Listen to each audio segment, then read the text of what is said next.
Welcome to the podcast, Narcissist, I'm Asking for a Friend. Karen Maldonado and Tyler King are talking about how narcissists become who they are, common issues that arise when doing life with a narcissist, and some episodes will include special guests.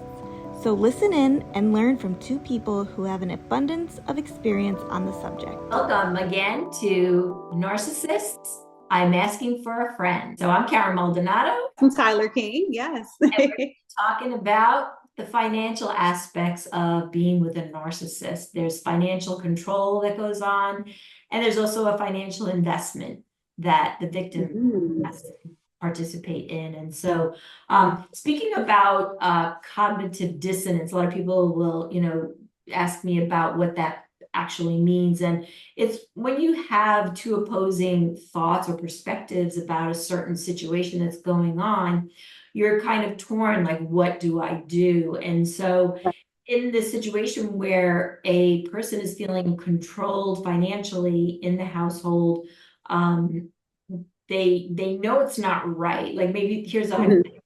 There's maybe a husband and a wife, and they both have jobs. Okay. He has to give her his paycheck every single time he gets paid. Wow. He puts it in the account. Maybe it's but he does not have access to the passwords. He does not have access to the checkbook. She takes all of it. He basically maybe asks for an allowance, and she'll give that to him. But really, she's taking care of herself and making sure that the things that she wants is included. So it's a hypothetical.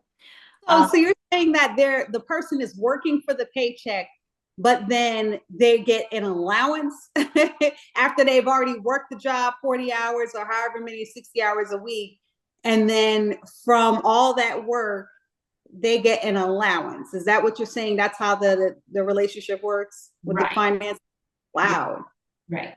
And the narcissist in the situation wants the control over it. They'll make the other person feel like they don't really have a say, and they'll put up with it. So I'm gonna just read you a little statement about cognitive dissonance, just so that you can really get what the reason why because I'm still confused on that one, so I need you to explain. Right. Why would they put up with that, right? So in cognitive dissonance theory, the decision that decides which path the victim will take is likely to be the path that causes the least emotional stress. So the path of least resistance, right? Right. So they want to keep peace. And so if they know that by arguing this situation, they're lectured, they're going to get raged at, they're going to be all right. I'm not dealing with this right now. I'll deal with it at another time. We'll keep things as they are until I know how to better handle this. So they may even be thinking in the back of their mind, I know I'm not going to do this for the rest of my life, but I'm not in a position right now to go anywhere. Financially, maybe they feel like they're restricted, whatever the reason is. So they're fearful for some reason of giving pushback. They've learned over time that the pushback doesn't work for them in other situations. And so why rock the boat right now when I don't know what to do about this whole thing anyway? So they'll kind of back off and not get what they want. So what would cause this fear? Like, what would get them to a point where they're so controlled and manipulated to the point that they just know, almost in a way, the narcissist maybe has trained them, for lack of better words, to just not, argue with them. So what are maybe some things that have happened in the past that gets them to that point where they just say, you know what, I'm just going to not say anything? Right. Well, that's the very thing that there's been control, there's been raging, there's been arguments, there's been lectures. It's tiring, and it's walking on eggshells. And so they've been trained and groomed to walk on the eggshells, be very good, don't rock the boat, because if you do, you're going to be sorry, because I'm going to have a 2-hour lecture that you're going to have to sit through. And you know, I am going to get mad. You're going to hear me yell. Remember, I told in the previous podcast, we know that people that want to control other people often use their anger to shut the other person up and shut them down so that there's no pushback. And So so they just kind of fly off the handle. It could be something minor and they just start going off like outrageous, just yelling, screaming, maybe even throwing things. absolutely, it's whatever they feel is going to be the necessary tantrum to get what they want. Wow.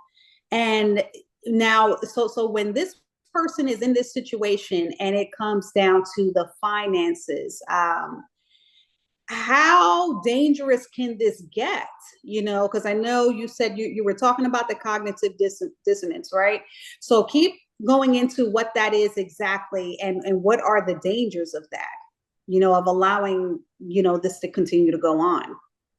Well, that's the where the person that's actually dealing with all of this narcissistic abuse has to decide, I know this person is not going to change. They've had opportunities. I've tried to have these discussions. They're being very difficult and they're not listening to me.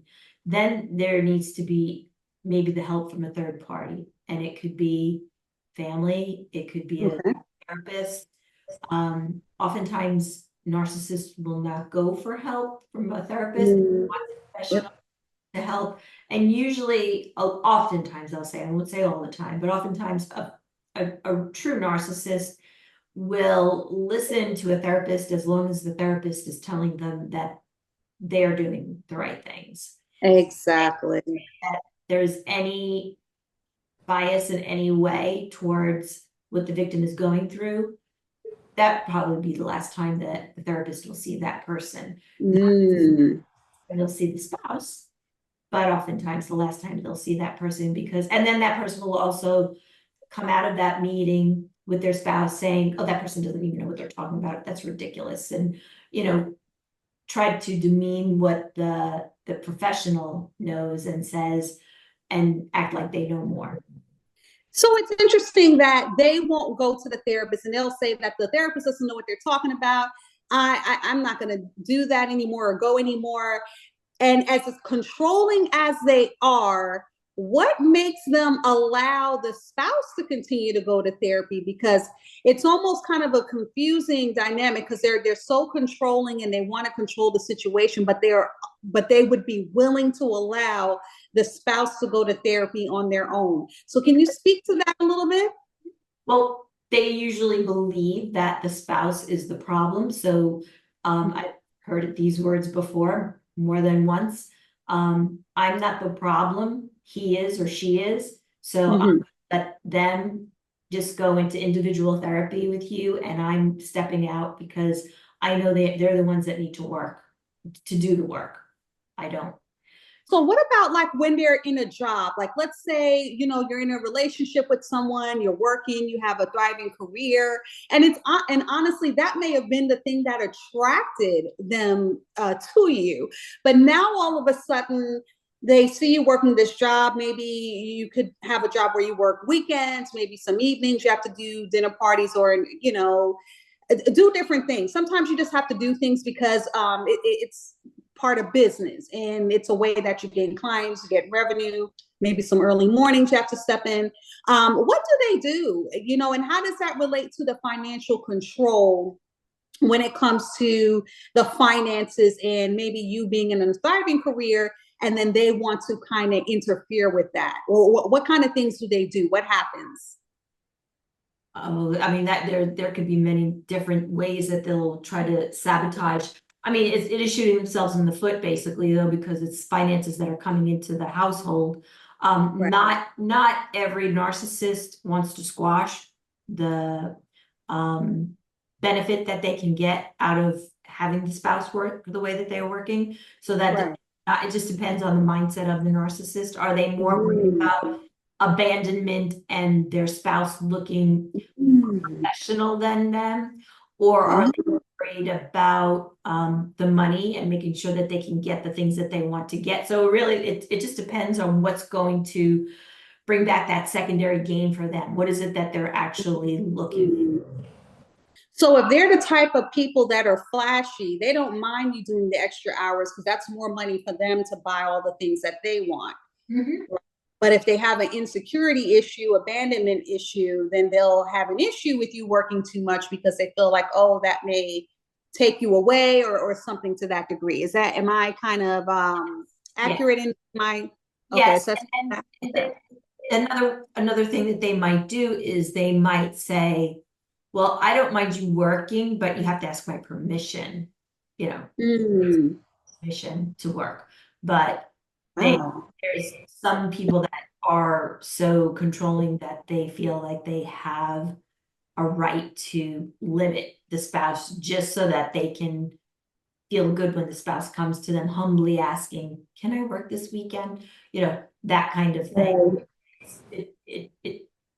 It shows up so many different ways with narcissists, the control, but it really depends on what is it that they're going at, what is it that they want and need. And it's usually not about what the spouse wants and needs.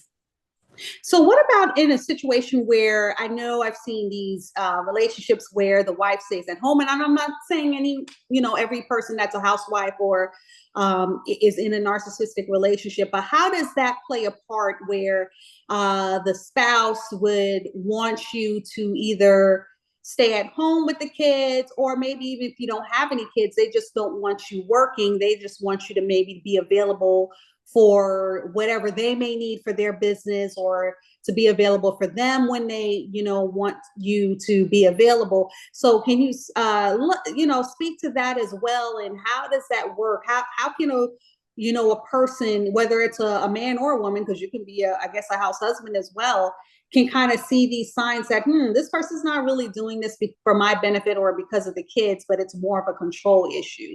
So where do you see that kind of going south? Right. Well, I think it's all about the building of the image. And so if it's important to the narcissist to make it look like they are the breadwinner, I'm so well off that my wife doesn't have to work. He's got the car, he's got the house, he's got the pretty wife, and but the pretty wife might also be limited to what she can do. Maybe he doesn't want her to go to the gym because he doesn't want her talking to other people. So then they have a gym in their house. You don't need to go to the gym. You have a gym in the house. So, it can oftentimes be still isolating the person so that they are where the narcissist wants them to be at. Wow. So they'll even restrict, because you would think they would want their wife to look good, but you say the way how they get around that is they get so much gym equipment at the house so that you don't have to go. They'll even go and build a gym studio or even build a pool or whatever it is that you need to do to exercise, because you have to stay in shape. You better stay in shape, right? So where they go looking elsewhere, and they will go to that extreme even. So sometimes, you may think to yourself, oh my gosh, they built me this gym, or they, built out this pool or this area, athletic area in the home. But that may not always be like a good thing in a way. It could be more of a benefit to the narcissist to keep you under their control. Right, exactly. It's wow. Keeping tabs on you, able to know where you are at all times. They'll do things like put trackers on cars, and I don't want to, make sure I'm careful when I talk about that too, because I do believe that in today's world, women are not always safe going to the mall with their children. Well, of course. Having a tracker on your car doesn't mean that you are with a narcissist, or having a thing on your phone that gives clue to your spouse of where you are at different times. If they need you and you're not answering your phone, they're worried about you, and those things have actually saved lives. And so I know one story where one young lady went for a drive to go for a hike up a mountain, and in her car tumbled off the side of the mountain into the woods. And the only reason why she was found was because her family had a tracker on the phone and could see exactly where her car was. Oh yeah. So It makes sense to have them, but if it's a person that is demanding to know where you are at all times, you know, you have to ask, going to the grocery store, I have to know exactly where you are at all times, and they could even disguise it as, I care for you and I want to know where you are at all times. Meanwhile, it may not be that. When you're with a narcissist, though, they're going to show all the other terrible signs. It's not just going to be this act of concern. It's going to be a lot of other right. things that's going to make the person feel like, ah, that's not really why he wants to know where I am, or that's not why she. Right. It's not going to be those one-off things. There'll be a multitude of things. You'll see a pattern, right, of behavior and things that are happening. So what about like even when you have an account, how does that work when you're in relationships? And I want you to give the pros and cons of this. Like you know, Karen and I, and you can put your comments in the section and let us know and ask your questions to anything that we speak on, but especially on this. For anyone on the podcast and YouTube viewers, what are your thoughts as far as pros and cons when you're in a relationship and there are those narcissistic tendencies in having a joint account, and possibly the narcissist having control over that account? What are some things that you have seen, pros and cons, in regards to being in a relationship and having that joint account, or the ability to maybe even have your own account, and maybe there's some pushback there? So just kind of give us some insight into that. Question, because in most situations, you know, also marriage counselor, doesn't necessarily have to be for loved ones of narcissists, it's just marriage counseling. People ask me what my thought is about that, and I do feel that there's a level of faith and trust in another person. Right. When you're in a normal relationship where you have your typical fights that happen, but where one is suspicious that the other one is a narcissist. I think it is important to have a joint account, simply because it's something that you share. It shouldn't be, this is my money, this is his money. Right. This is our money. And we're going to talk with each other about when we're going to make an expense over $100, or you're going to have a boundary. You're going to know what is the expense that we know we need to kind of run past each other with. So there's a mutual submission toward each other about the money. And I think that there should be that in most relationships. That's got to do with trust, right? We trust each other. And we're going to be careful with how we spend money, and we're going to know what the other one's spending. And it's a good, I think it's a good means of accountability that is healthy. Yes. Now, if we're talking about being in a relationship where you started off that way and then you find out, oh my gosh, I think I'm married to a narcissist. Yes. Now that narcissist is taking so much control that you have no way of even accessing the account. That's wrong. Both of you should have access to your account. You both should know what bills need to be paid. You both should know the climate of your finances, what your FICO scores are, whatever it is that's important to you, you should have access to it, because it is your money. It's not his money or her money. It's together. And so what my suggestion would be, though, for somebody that is with a narcissist that has had that type of tight control on them, right, to eventually let them know, I am not happy with this type of control. It's not where you're sharing the information with me. It belongs to both of us, so I should have access to see it. And if you continue to let me have access to it, I am going to open up my own account, and I am going to deposit my paycheck in there, and you are not going to see it.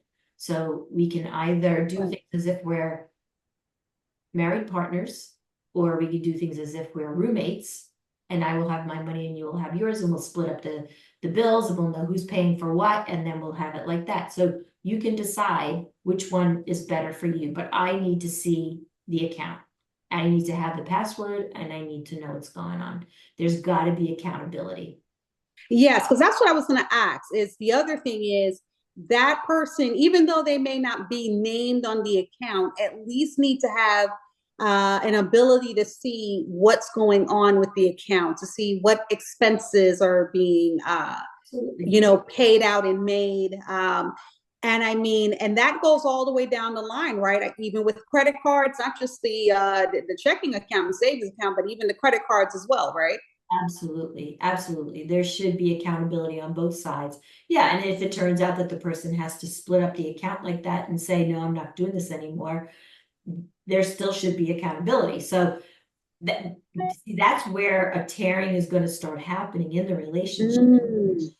You're forcing me to separate us financially, and little you're not going to show me what you're spending money on with regard to credit cards or even your own account. Therefore, I don't need to do that. So now you're kind of forcing a wedge between the two of us. That doesn't have to be. And all you simply have to do is be willing to be accountable to your partner that you're married to. That could probably cause some friction, I can imagine, right? Dealing with a narcissist, right? So, I mean, viewers chime in. What do you think? Do you think that the narcissist is just going to accept that? Or do you think that, this could cause another narcissistic rage or an outburst of, but you don't trust me, guilt session to try to get what they want? So I want you all to chime in on that. And then also, Karen, I want you to speak to as far as what are some of the consequences of something that you've seen? Like, have you ever seen or heard of maybe like one spouse like withdrawing all the funds out of an account, or just shutting off access, maybe kicking someone off the account after a point? And what has that done to the person, whether it's the empathic person, the other person in the relationship? How does that affect them? I've seen that happen in the relationship when the relationship is actually about to end.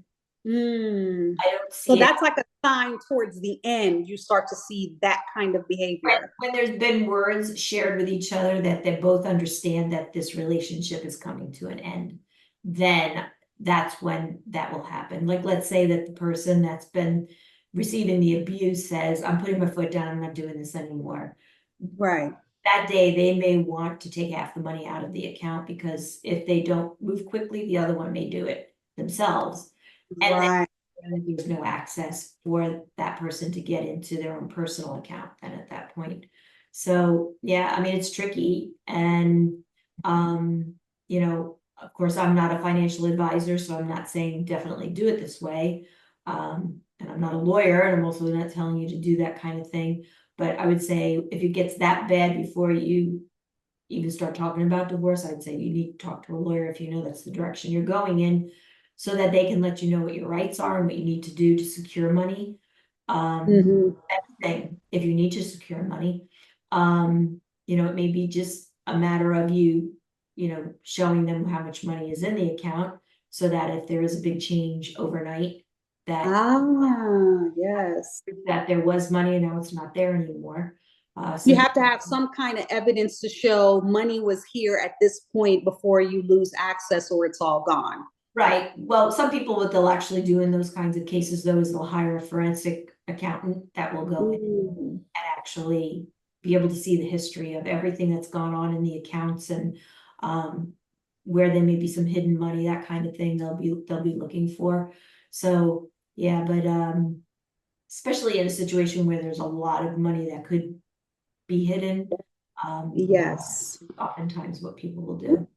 Now, wow, that is something. So just that control of the bank account, possibility that you can lose access. And it is a trying, it's a hard thing, because depending on, let's say if you were a person that maybe came from a previous marriage or relationship and there were issues financially where there was a lot of trust broken, how do you help people like that navigate future relationships, whether they were in a past relationship with a narcissist, or they start to see those signs in a relationship now that they see those narcissistic tendencies, like that ugly head rearing again?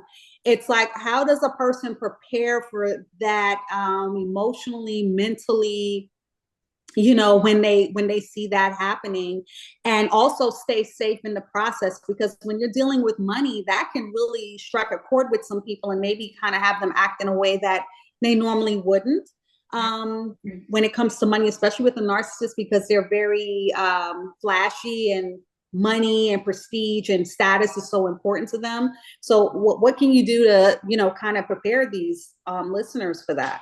Yeah, that's kind of like where it goes along with some of the red flags that we talked about. Yes. In a previous relationship, you were attracted to this person that was flashy, and now you know what that could wind up looking like. Yes. Now you're in another relationship and this person is showing those red flags again. I would say run if if you can, just run. Right.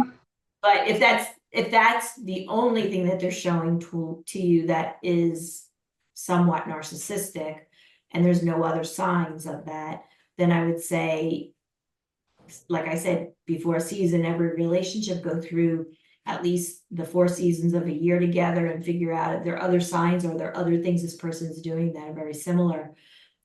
Because those things are going to bother you more in a second relationship. If you've lived through it once, you're not going to tolerate as much as you did, because now you've learned that you do have power, that you do have a voice, and no Yeah. one has the right to take that away from you.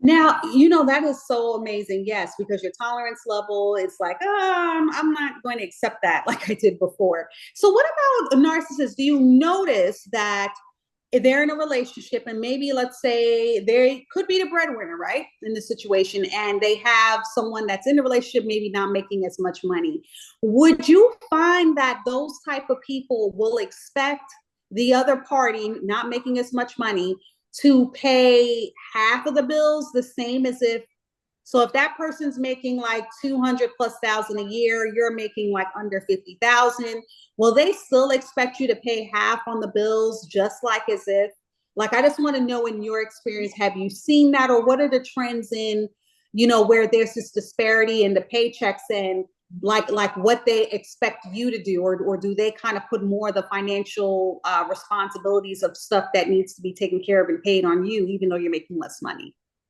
I've seen it both ways. I've seen it where the person that's making more money is, wanting equal responsibility. Not Right. so much in a married couple situation, but in situations where I have had partners come to me and they're living together, but they're not married. They'll say, Right. well, I'll put out, this much money every month for bills, and you need to put out this much money because that's how much our bills amount to every month. So you do half and I do half. And so, Right. yeah, I've seen that before. Mm. Once they're married, then usually it switches over to the tight control where they just take both paychecks and control everything. So typically anyway. Right, right. Wow. So that is interesting that you said that, even though they're flashy and they like to act like they're the one calling the shots, the one that is, the most prestigious in the relationship, the one that should get the most attention, they will actually go as far as to even deplete your finances, as little as they may be, in order to keep theirs, or to have that control. Take the majority of the money that's left after the bills are paid, and spend it on what they want. On what they want. So, and I'm glad you brought that up. So when they do that, so they're the type that will even, like, let's say, buy the expensive, whatever, golfing, whatever equipment it is, or whatever they do, cars, or they'll buy all these extravagant things, nice watches, nice watch. Yeah. Or whatever. And having a nice watch is not like bad for everybody, but if she's not, or he, whoever it is, that doesn't get the nice things, it's all about what that other person wants, and it's never about what they want. Depending on the type of narcissist, or whatever the situation, the dynamic is, will they want to see the other partner looking as good, because doesn't that hurt the image? Or are they so self-centered that they just want everything for themselves, and they don't even really care about how the other partner looks or fends for themselves? And it could be either way. It just depends on what is most important to the person that is the narcissist. I mean, I know narcissists that are very athletic, and Right. they have the wife at home with the small kids. And so their time is also not just money, but their time is more important to them than their spouses. And so they're okay with working, during the week and then spending Saturday and Sunday with their friends and doing the athletic thing that it is that they do, the sport that they do, and leave the wife at home with the kids on the weekends too. And of course, it could go the other way. It could actually be the husband sitting at home. I've seen it that cooking and taking care of things. They both work, and so during their downtime, he's home taking care of stuff around the house and doing what he wants to do, but she's off with her friends, playing tennis or doing her thing, or that she looks good and has the new outfit to go with the sport and everything about what she wants. She wants to pull up in a cute little car, and so it's all about the image. So it just depends on who it is that we're talking about and what their interest is in. Do they care? Are they so controlling that even though they're out all day doing golf and everything like that, will they still try to control that other partner's time, even though they're not even with them and they're out kind of doing their own thing, working or doing whatever sports or whatever other thing they're doing? No, not necessarily in that case, because that person's more, that narcissist is more concerned with what they do with their own time. And they know, oh, we've got a couple of kids, that's going to keep her busy, so she'll be taking care of them. And so there's really no question in their mind, and that the spouse is taking care of the kids, so they know that they've already limited the person that's home from being able to get too involved with people their own age and enjoyment that they might have. So they're home taking care of kids, and they're going to be there, and when I get home they're going to be there. And if they're not there when they get home and they're ready for dinner, let's say, that could be a problem. That could be a big problem. That would be a problem, yeah. Because I was going to say, because the spouse or whoever it is could get a babysitter and then decide to do what they want to do. So I was wondering, like, what level of control do they want to control you? Would they even be upset where you got a babysitter to watch the kids? Would they guilt trip and say, well, what kind of mother are you, or what kind of father are you? You're going to send the kids with a babysitter, because that's what I'm talking about, is like, would they even be that controlling to the fact of, if you had maybe your mom watching the kids or someone else, a babysitter, and then they just don't want you to do anything? Oh yeah, they could be very, very one-sided, and they can call you neglectful. Yes. And say you're wasting money on a babysitter, and then you're going out and wasting more money of my money. You don't work, I work, and so you're wasting my money on you going out and having fun. When you start working, then you can make choices like that. But I'm the one that works, and so you stay home with the kids, or you stay home. Just trying to put a lot of limitations on the person, so then the person feels hopeless, really. Yeah, hopeless, defeated, just their self-esteem just shattered. And just finally, as we close it out, will that same narcissist with this financial control, are they always like, will they have the tendency to want to throw in your face that they make more money than you, or that you should be grateful, or you're so lucky because not many women or men have a person like me that's doing this and that? So how often do they try to maybe put you in your place and kind of let you know that, you're not really putting much, finances to the table. So, you need to be grateful or thankful, or you need to respect me, kind of thing. Like, how does that? Absolutely. That's definitely something that they want. They want respect. They want their way. They like to compete, and they're in competition with the person that they're married to. They do like to belittle that person because it makes them feel better about themselves. Oh, yes. It's always about, let's create drama. It's always drama creation. Right. Oh yeah, your little job, or that little thing you do, or that little bit of money. Everything is kind of minimized. Yes. So that's amazing. So hopefully, I hope this helps you. I hope this helps everyone out there, listeners, viewers out there listening to the podcast and on YouTube. Just make sure you comment, like, subscribe, because we want to share this information and get it out to everyone so that they can be aware of signs. And remember, we are coming from a Christian perspective. We're not bashing anyone that's a narcissist.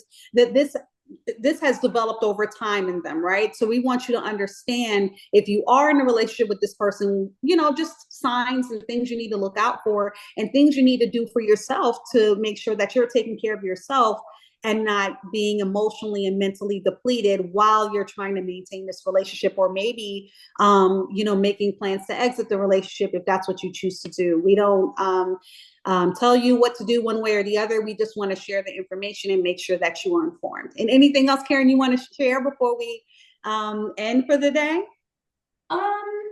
One thing I remember one therapist talking about with regard to narcissists that she knew. Mm-hmm. She said that if you can imagine, if you are living with a narcissist still, if you imagine that every time that they rage at you and say something negative to you, if you can imagine that person is actually looking in the mirror and talking to themselves when they're talking to you like that, because there really is a lot of self-loathing.